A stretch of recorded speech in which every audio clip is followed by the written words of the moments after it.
Welcome. Thank you for joining us. And it's a little bit of a different session today, I think. Uh, Harlan has four questions, and we'll try and see if we can get through all of them, if not most of them, etc. They're good questions. So, Baruch atah Adonai Eloheinu melech haolam asher kidshanu b'mitzvotav v'tzivanu la'asok b'divrei Torah. And Harlan, we are seeing a picture of your very neat desk. Yeah, I know. I can't figure out how I to. think what's happened is maybe Harriet can help you there. What's happened is I think you've switched around your camera. That's what It's happened. showing the front instead of the Good back. morning. Anyway, hi, Judith. All right, go for it, Harlan. My question again, or Go on. Yeah, go on. the question was, Excuse me one second. Judith, you may want to mute. I think, Judith, I'll mute. I'll mute Judith. somebody- Okay. All right, go ahead. Please, go ahead, Harlan. my question was about a red heifer. I Right. understand that, and then my question was 400 years of Yes. slavery. Yes. Why wait 400 years? Why didn't you do it right away? Okay. My question was 6 million Jews got killed. Why didn't he stop it right away? And my question was the Spanish Inquisition. Why didn't he stop that? It kept going on and on and on. I just don't understand. He works in strange ways, and I can't figure it out what this is about. And Right. especially the red heifer too. So Okay. All right. So listen, who am I, my limited knowledge and my limited intelligence to really be able to understand the ways of God, right? Just to try the best I can. So this is at least as much intelligence as God has given me, and hopefully I'm trying to use it. So let's start off with a red heifer. Arbitrary. There are those who say, and I think it makes some sense, that in some ways it's an atonement for the sin of the golden calf. Okay. But I think there's something else to this, and that there are certain commandments that are not necessarily rational commandments. In other words, the way in which you show love to another person, this is even on a person, is when they ask you to do something, you don't say, why? Or could you explain it? You do it. Why? Because they were the ones who asked you. And because you love them so much, the fact that they're asking you to do something for them, okay, they're telling you to do something. It is a very powerful way of expressing love for that person.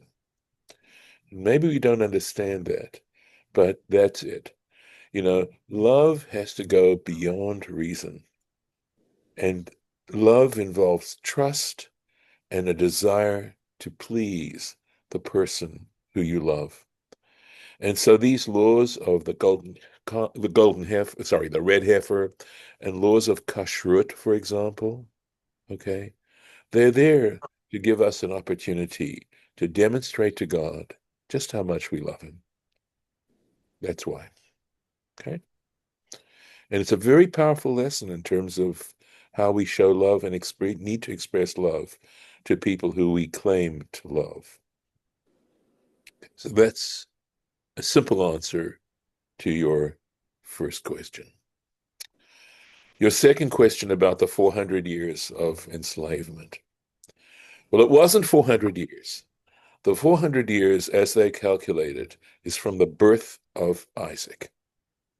That if you figure out all the generations involved, the 400 years goes from when Isaac was actually born to the time of the Exodus, which still leaves you about 200 years. It's still a long time. Okay, it's not 400 years, that's 200 years. It's a very good question. I think I think part of the reason is that's this a sad commentary on human nature, that when people don't have real problems, they come up with imaginary problems. They're things that bother them, that really, if they were having to face starvation, if they were having to face war, if they were having to face really true difficulties, illness, etc., these other things wouldn't bother them so much.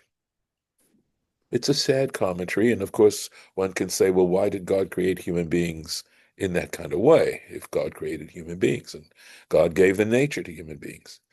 So, in a way, it's the questions are related, the issues are related.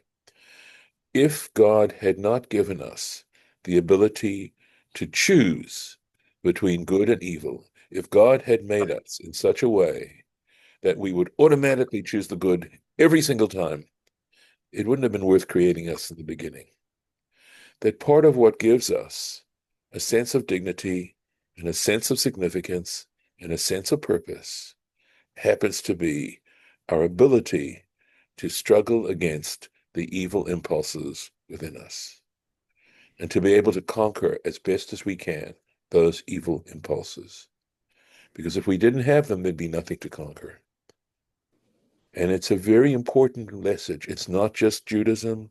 Many religions understand this and consequently have disciplines involved to help us overcome these particular elements within ourselves and to give us purpose and give us reward for the fact that, there's a statement in Pirkei Avot that says, L'fum tsa'ara agra, which means according to the effort is the reward.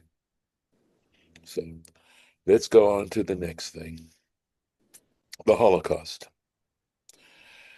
If we look at this life of ours as the only thing we've got, that is this life that we have in this physical world, and that's it, then it's very hard in any way to understand the Holocaust. On the other hand, if you see this life that we have as a very brief moment in the potential of existence, look at all the years that came before we were born, look at all the years that are going to pass after we're died, and to see the little space that we occupy in this world as being an opportunity to precisely overcome those evil influences within us and gain immortality. And the Torah tries to show us a path to immortality. The Holocaust, we could say, happened. It had to be possible because of the fact that God created us in a way that made sense to be created in the first place. In other words, it's in a way a response to that second question. That's why the Holocaust happened. That's why evil happens in the world. It doesn't have to. Doesn't have to. Only in the sense that it has to say that people have the freedom to choose between good and evil, and the real freedom to choose between good and evil. And the Spanish Inquisition is a similar example. What is tragic is the fact that people sometimes use religion, and the Spanish Inquisition was an example of using religion and the claim to be serving God as a reason to destroy God's creation. And I feel that there are elements, clearly there are statements in the Torah and elsewhere that would seem to justify such behavior. And I don't think it does. I think they're there to test our hearts. So, there's a favorite saying of mine from the Pirkei Avot, from the Ethics of the Fathers, that say there are four students before the wise, and they are characterized by a sponge, a funnel, a sifter, and a strainer. The sponge absorbs everything, just everything. The funnel in one end and out the other. And the sifter, what it does is it sifts out the good stuff and separates it from the bran. And the strainer, what it does is it lets all the wine out and retains the dregs. But the point of this is that in that material, there is bran and there are dregs. And I might consider those elements that describe destroying people, using religion to hurt and maim and destroy, etc., in the name of religion. That's the bran and that's the dregs. And clearly, the model student that they are wanting you to be is a sifter, to sift out the bad and to make sure that you're left with a fine flour. Yeah, Judith, you'll need to unmute, please. Where is that story? It's in the Pirkei Avot. I would have to quickly sort of Google it up, and it'll give you the exact Mishnah and, the chapter and the Mishnah in Pirkei Avot. I think there's a chapter which sort of has numbers in it, that uses numbers. And I think, so this is an example of four kinds of students. There's another verse in the Bible itself. It's the last verse in Hosea, which talks about the ways of the Lord and how the righteous will live in them and the wicked will stumble in them. Well, we're still talking about the words of the Lord, okay? And when the wicked read the words of the Lord, they stumble in them. So I have two verses, one from the Bible itself and one from rabbinic tradition to support the position I'm suggesting. So you had your four questions. Yep. Yes. You need to keep this recording, Harlan, and when these questions bother you again, play this recording, and it'll remind you of the fact that these are wonderful questions. They show that you are a thinking person and that you have a heart. And I hope these answers, while I don't claim they are the final say, nevertheless, I hope they open a door and your heart can be a little bit more at ease and to know that we don't know what happens to people when they die. But I would hope that for the horrible years or months or whatever it was, that the people who died in the Holocaust and others who are in similar situations and have been and will be, that for that time they are in a place of eternal beauty and joy and health, and that their souls are truly, basking in the light of the divine presence. So that's the way I try to understand these things. Okay. All right. I am going to go into a share. We have a little time, so we will take a look at the Torah Temimah.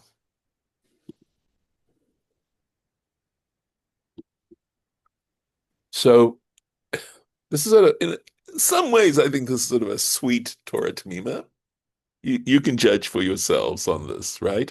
We looked at the text itself here above the line, and this has to do with verse 20 here, where, well, if you were on the ark for a year with these animals, taking care of them, having to, oh my gosh, basically be a zookeeper for a year without a break, and you finally got off the ark, I imagine a few of you might want to fix a stiff drink, okay?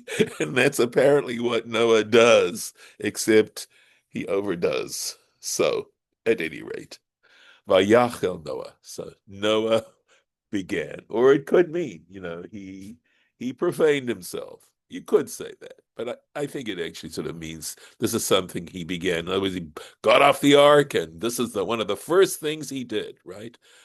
Ish Hadamah. So Noah is described as the man of the earth, right? So the question is, what is this ad? What's this Ish Hadamah, right? Well, we'll get to it. That's over here. This is where they comment on it. But at any rate, we'll go on. But we see Vayachel, right? There's the Vayachel, Ish Hadamah, and then it says Vayita Karim. He planted a vineyard. There's this Vayita, Vayeshet min hayayin. He drank from the wine. Vayishkar, and he became drunk. Vayitgal, and he exposed himself. Betocho alo. Vayar Cham, and Ham saw. This is Vay and Vay. We pointed this out the last time, right? Mentions it a whole bunch of times. Vayagid, Vayikach, etc., etc. So here we go. So, right, just let's take a look. Darash over Galilah, somebody who was passing through Galilee, and that's I think I mentioned this is interesting. Sort of, who's this one who passed through Galilee? And what's the significance of the fact that they were passing through Galilee? Is this a veiled reference? Who knows, right? So it says Yud Gid, that is 13.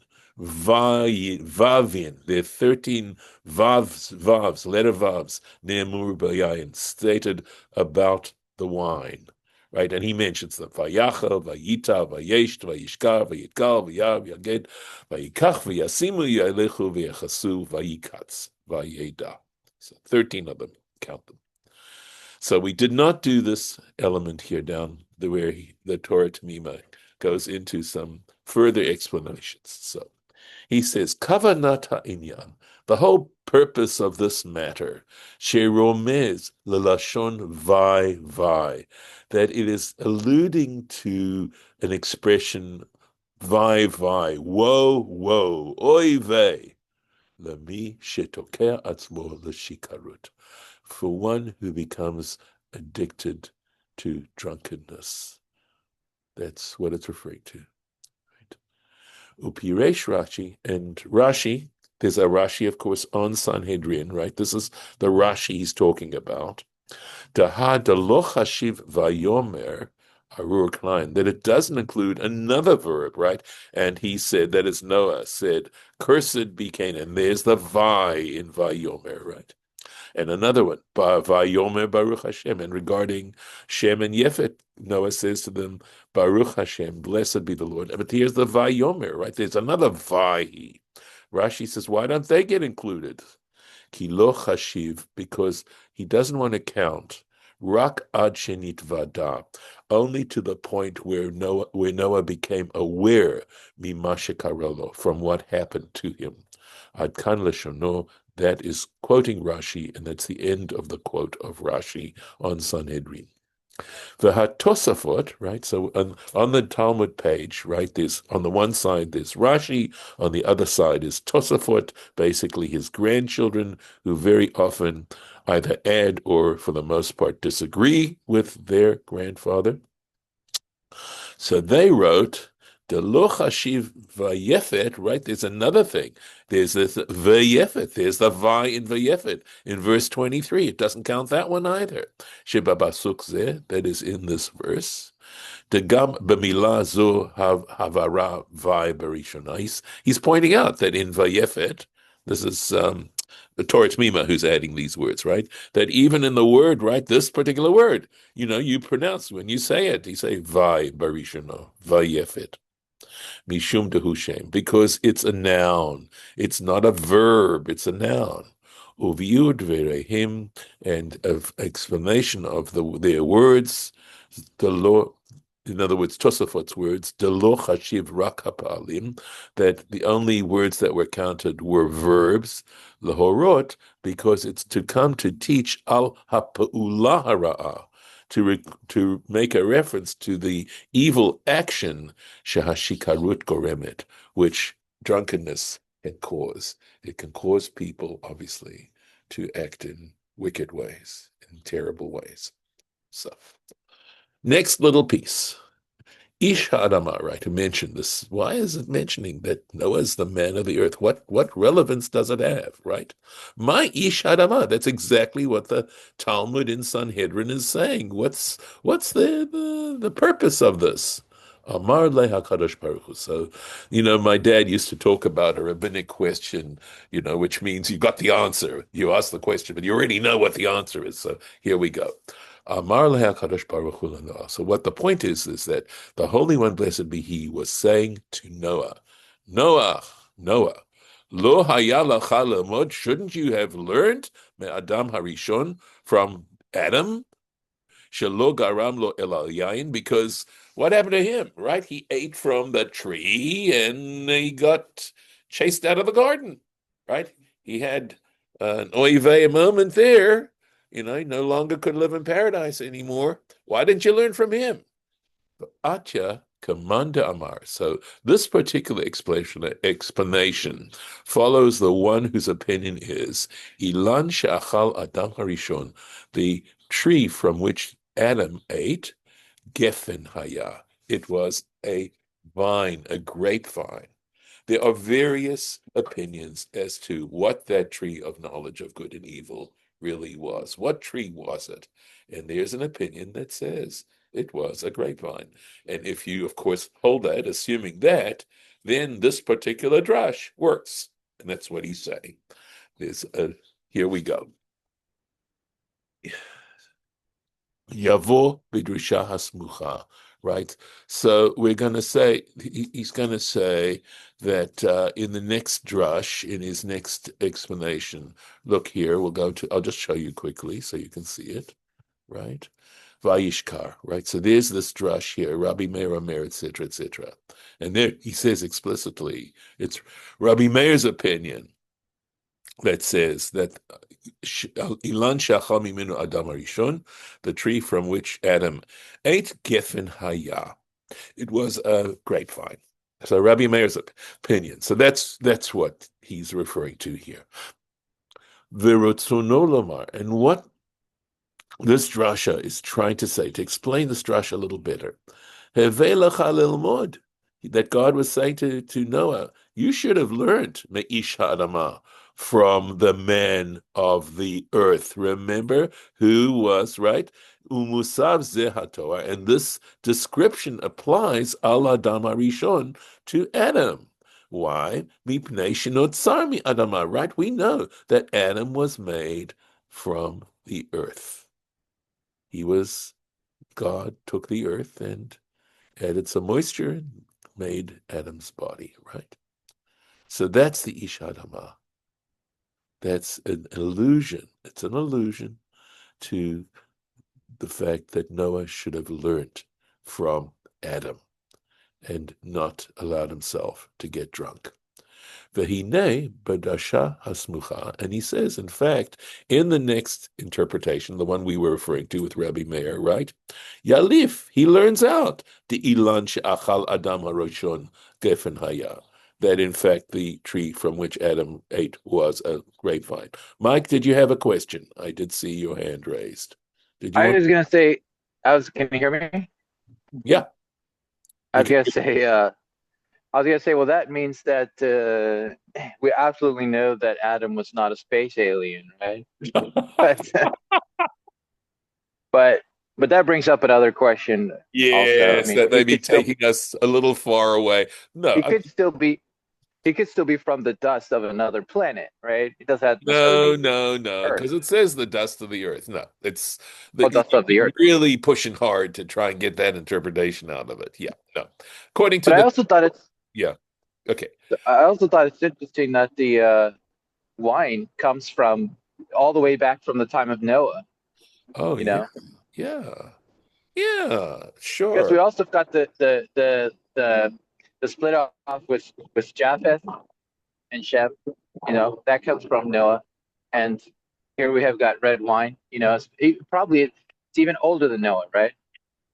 Hard for So me that to say, and this is sort of going a little bit far away from what we're talking about right now. You understand? So I may get us back on track. Let me get through this, okay?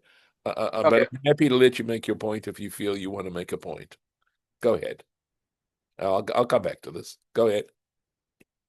Uh, So yeah. I mean, red wine obviously is older than Noah, so that means it's older than the split off of Japheth and Shem, right? Well, okay. I don't know. I think one would have to look at that carefully. You know, uh, I realize that to say that the first, the tree of knowledge was a grapevine, and assuming that, Adam was drinking wine or something, yeah, maybe. I see, again, I tend to look at this less from a historical model and more from a literary model. And let's just keep going with this, if I may. But look, I suspect that there is a culture of wine anywhere where grapes are grown. That the idea of creating, alcoholic beverages is a very old, part of human civilization. Okay, that people enjoy, being able to drink alcoholic beverages that are made from various Well, types of I lived in the yeah. I lived in the Far East, and there was no. I don't think they had any origin of red wine before the Europeans I know, introduced it but I'm towards sure here. they have wine, and they certainly have rice wine and stuff like that. Yeah, they had So rice. They didn't have any vineyards. yeah, well, if grapes don't grow there, then it's going to be hard. Anyway, can I go back? I'd like to go back to this, but thank you. No, no problem. It comes out of this. All right, let's keep going. So he's saying, right, the point is that, that first tree, the tree of knowledge of good and evil, was a grapevine. Lefi she'ein lecha davar. And why not? Because there's nothing more. Shemevi yilala. Here's the word that brings howling al hadam to a human being, elala yayin. That wine, believe me, you overdrink the wine, you become an alcoholic, you have deep, deep, deep problems, and you will be howling over your life. No. Shneimar, as it states. So this is in that next drush. Vayashid min hayayin vayishkar. It says he drank of the wine and he became drunk. So even the word yayin, you can see, is related to the word yilala, right? Howling or lamentation.